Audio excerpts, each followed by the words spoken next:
আমাদের এই বনমালীপুরের বনেদি এলাকা, আমাদের আগরতলা শহরের বনেদি ব্যবসায়ী, তাদের বাড়িতে রাতের অন্ধকারে পেট্রোল বোমা ছুড়েছে এবং পেট্রোল বোমা ছোড়ার পর পুলিশে মামলা হয়েছে।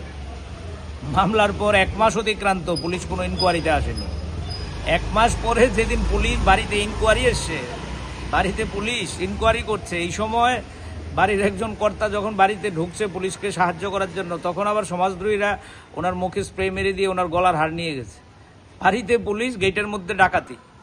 এই খুন রাজত্বে আছি আমরা বুঝতে পারছি না। তো এই খবর শুনে আমরা তাদের প্রতি সহানুভূতি জানানোর জন্য এসেছিলাম। তারা আগরতলা শহরের সুনাগরিক, তারা কোনো রাজনীতির সঙ্গে যুক্ত না, ব্যবসা করে তারা নিজেদের জীবন জীবিকা নির্বাহ করেন। বনেদি ব্যবসায়ী আগরতলা শহরে, সবাই এক ডাকে চেনে তাদের ব্যবসায়ী প্রতিষ্ঠানকে। এই বাড়িতে তাদের কারোর সাথে শত্রুতাও নেই। এটা কি আইনের শাসন বলবেন? পুলিশ বাড়িতে, বাড়ির গেটে হারছিনতাই হয়ে যায়, আর এই রাজ্যের মুখ্যমন্ত্রী বাজার গরম করছেন, কাউকে ছাড়া হবে না। তো কাউকে ছাড়া হবে না যদি এটা দৃষ্টান্ত হয়, আমরা তো এটা জলজ্জন্ত উদাহরণ, আপনারা লক্ষ্য করলেন, এটা জলজ্জন্ত উদাহরণ। সুতরাং আমরা অবিলম্বে এর বিচার চাইছি।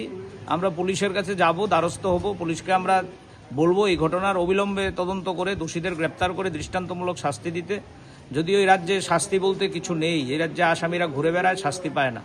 ধর্মনগর থেকে সাবরুম, বিশালগড় থেকে আগরতলা, প্রতিদিন আপনারা লক্ষ্য করছেন একদিকে নেশার কারবার, একদিকে সমাজদ্রোহীরা, মাফিয়ারা ঘুরে বেড়ায়। এরই জলজ্জন্ত উদাহরণ হচ্ছে এই টাউন প্রতাপগড়ের এই ঘটনা। তা আমি রাজ্যের মানুষের কাছে আবেদন করব, এই ঘটনার বিরুদ্ধে আপনারাও সোচ্চার হন, এবং এই সোচ্চার যদি সবাই মিলে আমরা না হতে পারি, এটা কোনো ব্যক্তির বাড়ির ঘটনা না, এটা যদি অবিলম্বে এগুলিকে না রোখা যায়, আগামী দিনে দেখা যাবে আপনার বাড়িতেও এই আক্রমণ হবে।